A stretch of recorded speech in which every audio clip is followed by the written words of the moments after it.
Disuruh kerja kok sepertinya malah galang dukungan demi 2024?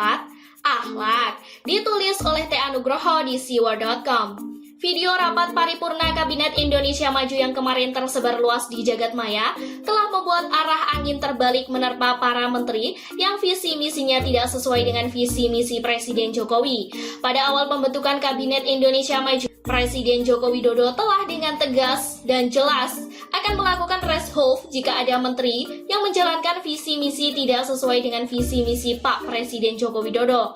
Dalam rapat paripurna Kabinet Indonesia Maju yang videonya tersebar kemarin, terlihat dengan jelas bahwa Presiden Joko Widodo sangat marah. Baru kali ini saya melihat seorang Presiden Joko Widodo marah. Banyak orang bertanya kenapa rapat yang sudah dilakukan beberapa hari sebelumnya baru diupload videonya kemarin. Mungkin itu karena sebenarnya Presiden Joko Widodo tidak ingin mengungkapkan ke publik tentang kinerja para menterinya yang jeblok dan tidak ada progres dalam masa krisis menghadapi COVID-19 ini. Setelah rapat selesai, Presiden memberikan waktu kepada para menterinya untuk segera melakukan tindakan cepat dalam penanganan COVID-19.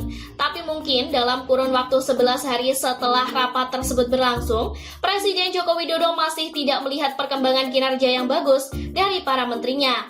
Dalam video tersebut saya melihat dua sektor utama yang disoroti oleh Presiden Joko Widodo, yakni sektor kesehatan dan sektor ekonomi. Bahkan dalam memberikan contoh, Presiden langsung tunjuk muka dengan mengatakan bahwa di sektor kesehatan baru merealisasikan anggaran 1,53% dari total 70-an triliun yang telah dianggarkan.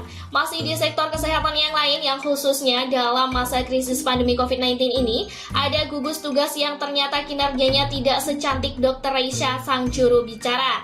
Jika saja saya ada dalam posisi terawan sebagai Menteri Kesehatan, maka hari ini saya akan mengajukan surat pengunduran diri sebagai menteri kepada Presiden Joko Widodo.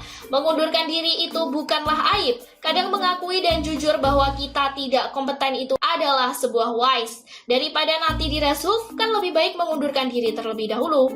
Lalu pada sektor ekonomi, dalam analisa saya ada 3 kementerian dan 1 lembaga yang membuat Presiden Joko Widodo sangat marah, yakni Kemenko Perekonomian, Kementerian BUMN, Kemenkop UKM, dan OJK atau Otoritas Jasa Keuangan.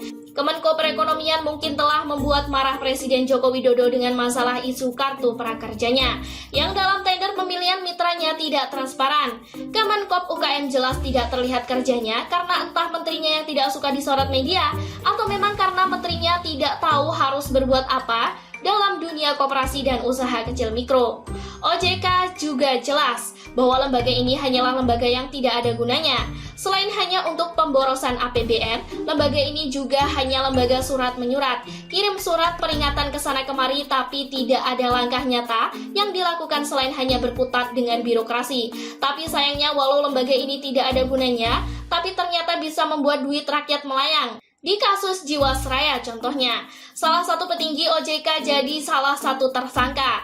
Menurut saya lembaga ini adalah lembaga yang harus dibubarkan oleh Presiden Joko Widodo dalam masa krisis penanganan pandemi COVID-19 ini. Karena jika OJK masih ada, maka gerak langkah perbankan dan lembaga keuangan dalam implementasi pemulihan ekonomi nasional atau PEN hanya akan berkutat di masalah birokrasi saja.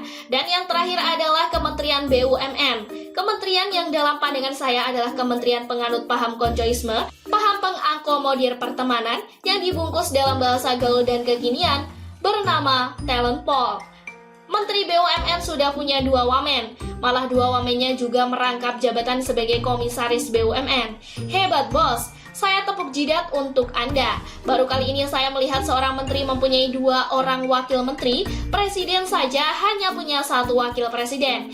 Ini kok menteri punya 2 orang wamen? Itu karena kebutuhan yang mendesak atau memang menterinya nggak paham mau ngapain?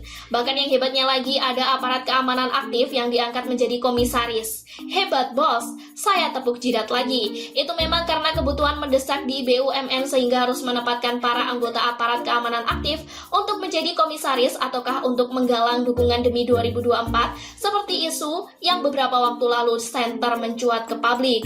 Silahkan jawab sendiri, jangan nyuruh juru bicara Anda yang lucu itu untuk menjawab di media sosial. Bos media kok takut sama media? Sekian dulu berita hari ini, jangan lupa di like, komen, dan subscribe agar Anda tidak ketinggalan informasi menarik dan terupdate lainnya dari channel Daily.